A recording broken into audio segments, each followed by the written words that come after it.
Hello, welcome to science kitchenette. ഇന്ന് നമ്മൾ തയ്യാറാക്കുന്നത് വളരെ രുചികരമായിട്ടുള്ള ചിക്കൻ കോഫ്തയാണ്. ചിക്കൻ കോഫ്ത പല രീതിയിലും തയ്യാറാക്കാറുണ്ട്.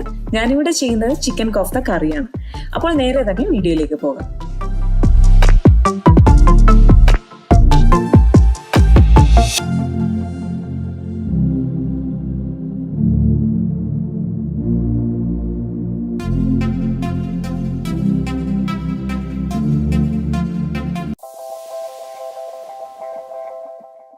ആദ്യമേ തന്നെ കോഫ്തയിലേക്ക് ആവശ്യമായ സവാള വറുത്തെടുക്കാം.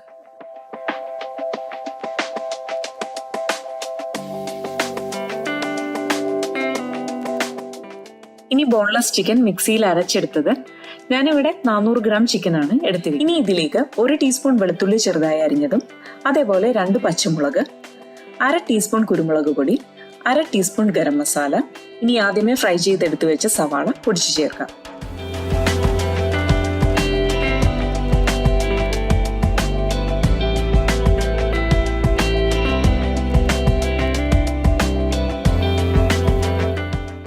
അതിനുശേഷം 1/2 കപ്പ് ബ്രെഡ് ക്രംസും ചേർക്കുക. ഇനി കുറച്ച് മല്ലിയിലയും ആവശ്യത്തിന് ഉപ്പും ചേർത്ത് ഇത് നന്നായി മിക്സ് ചെയ്തെടുക്കുക.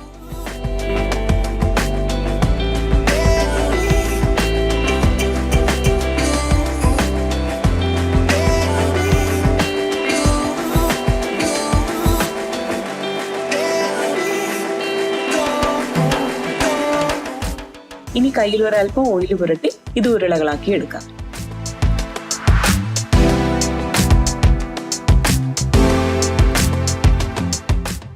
ഇനി ചൂടായ പാനിലേക്ക് അല്പം ഓയിൽ ഒഴിച്ച് ഇത് ചെറുതായി ഒന്ന് ഫ്രൈ ചെയ്തെടുക്കാം. ഡീപ് ഫ്രൈ ചെയ്യേണ്ട ആവശ്യമില്ല.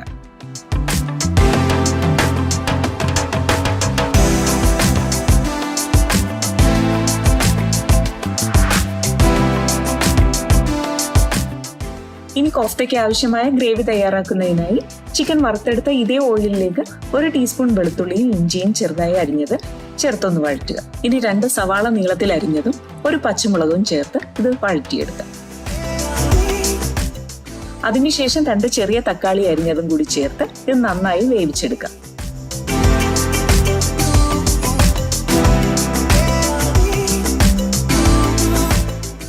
ഇനി ഇതിന്റെ ചൂടൊന്ന് ആറിയതിനു ശേഷം അരച്ചെടുക്കാം.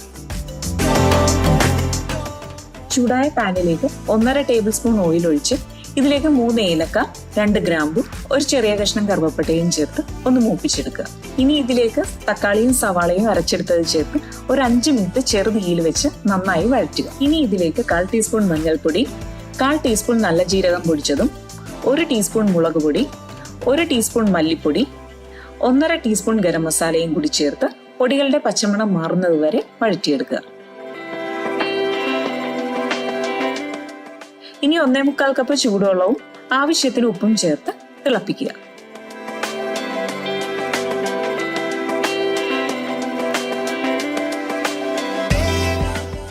അപ്പോൾ ഇത് തിളച്ചു വരുമ്പോൾ ഫ്രൈ ചെയ്ത് വെച്ചിരിക്കുന്ന ചിക്കൻ ബോൾസ് ഇതിലേക്ക് ചേർത്ത് കൊടുക്കുക.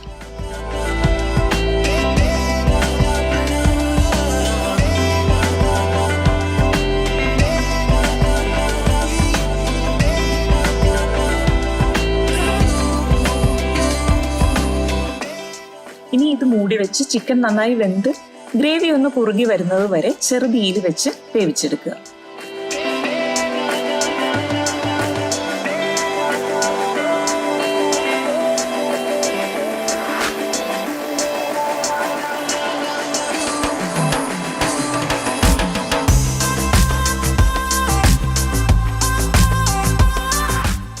അപ്പോൾ ചിക്കൻ എല്ലാം പാകത്തിന് വെന്ത് വന്നിട്ടുണ്ട്. ഇനി ഇതിലേക്ക് ഒരു 1/4 കപ്പ് തേങ്ങാപ്പാലും കുറച്ച് മല്ലിയിലയും കൂടി ചേർത്താൽ നല്ല ടേസ്റ്റി ആയിട്ടുള്ള ചിക്കൻ കോഫ്ത കറി റെഡി. ഇത് ചെറു ചൂടോടെ തന്നെ സെർവ് ചെയ്യുക. Thanks for watching.